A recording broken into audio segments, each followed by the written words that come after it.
Mais d'abord l'Afrique. Dans les pays comme l'Ouganda, les habitants vivent leur culture même dans les villages les plus simples. Mais depuis de nombreuses années, la guerre est partout. D'innombrables enfants sont enlevés, puis obligés à commettre des atrocités sous l'uniforme.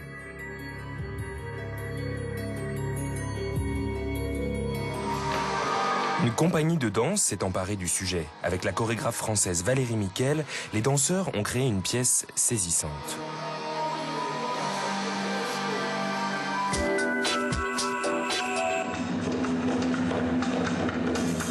Première de Souvenirs d'enfants soldats à Kampala. Dans cette scène, des rebelles attaquent un village et enlèvent des enfants pour les asservir sans vergogne.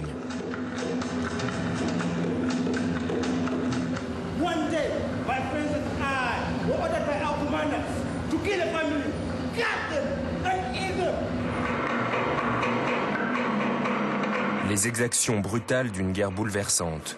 C'était la première chorégraphie de la Française Valérie Miquel en Afrique et la première fois qu'elle abordait un sujet politique. C'est vraiment un plongeon dans l'horreur, donc c'était pas le genre de choses qu'on fait comme ça. Même les livres, certains livres que j'ai pris, que j'ai lus, j'avais du mal, j'étais obligée de passer les pages parce que ça donne vraiment envie de vomir, par moment, ce qu'on lit, ce qu'on demande de faire à ces enfants soldats, surtout en pensant que ce sont des enfants. La danseuse et chorégraphe vit en Allemagne depuis des années. Elle a d'abord été surprise de cette commande de chorégraphie du Deutscher Kulturverein et de l'Alliance française, mais elle a aussitôt accepté de créer Enfants soldats. J'ai eu des moments où vraiment j'ai pensé que j'y arriverais pas. Parce que c'est pas évident de mettre en scène aussi quelque chose où il n'y a pas de positif. Pour moi, c'était le problème principal, c'est de me dire comment est-ce que je peux mettre en scène l'horreur où je ne trouve pas un moment positif. Je ne peux pas mettre une seconde dans cette création de positif, parce qu'il n'y a rien de positif. Donc c'était vraiment pour moi un gros problème. Et j'ai passé mon temps à me dire, mais comment est-ce que je peux trouver quelque chose pour relâcher le public ?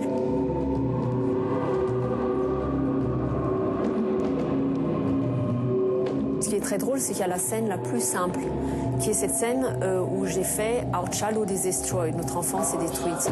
Elle est chorégraphiquement la plus simple, parce que je demande aux danseurs de devenir des enfants. Et je leur dis, là vous êtes vraiment, jouez et faites. Et c'est le moment le plus choquant. Les gens sont choqués parce que brusquement, de toute cette horreur que je leur montre, à ce moment-là, ils voient, mais c'est des enfants. Et donc là, c'est encore plus pour eux, parce que là, ils réalisent, sur une chorégraphie la plus simple, mais mince, c'est des enfants, et normalement, ils n'ont rien à voir là-dedans, ils n'ont pas à être confrontés dans la guerre. Avant le début des répétitions à Kampala, Valérie Miquel voyage dans le nord de l'Ouganda pour y rencontrer d'anciens enfants soldats.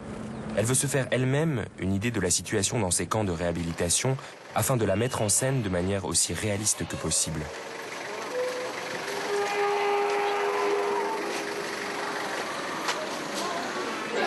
On se sentait, Cyril et moi, un petit peu aussi comme voyeurs, puisque nous étions avec une caméra.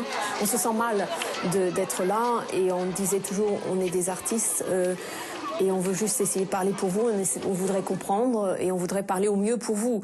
Mais on se sentait toujours, impuissants. Robert et Grace ont été enlevés par les rebelles il y a 5 ans.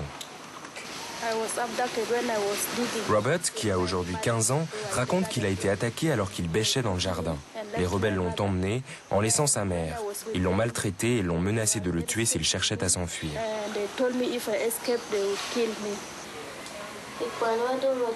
Grace, qui a aujourd'hui 13 ans, raconte qu'elle a été enlevée avec une autre fille qui a ensuite été ébouillantée puis tuée. Elle s'est donc retrouvée seule avec les rebelles.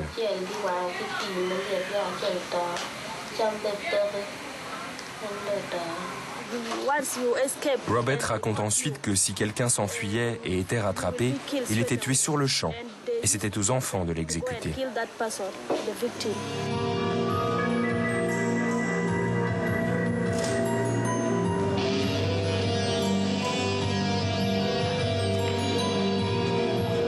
Avec cette chorégraphie, mon but a toujours été de dénoncer ce qui se passe avec des enfants soldats.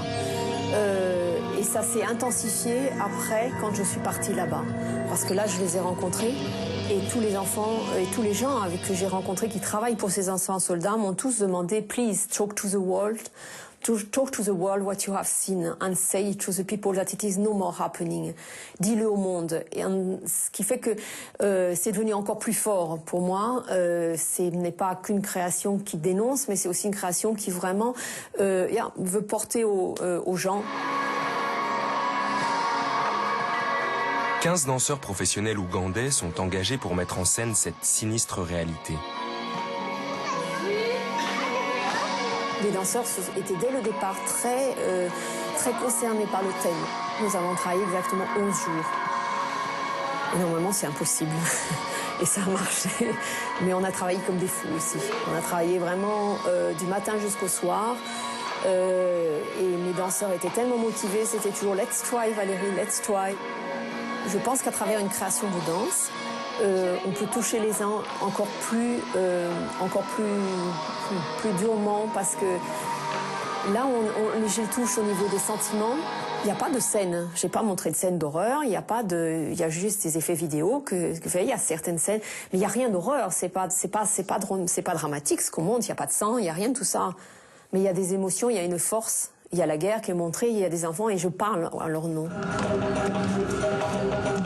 Valérie Miquel et ses danseurs parviennent de manière saisissante à porter à la scène le destin de ces enfants. Et le spectateur apprend également qu'il n'y a pas qu'en Ouganda qu'on trouve des enfants soldats, mais qu'ils sont 250 000 dans le monde. Ce projet captivant, où fusionnent la danse et le théâtre, nous pourrons le découvrir l'année prochaine en Europe.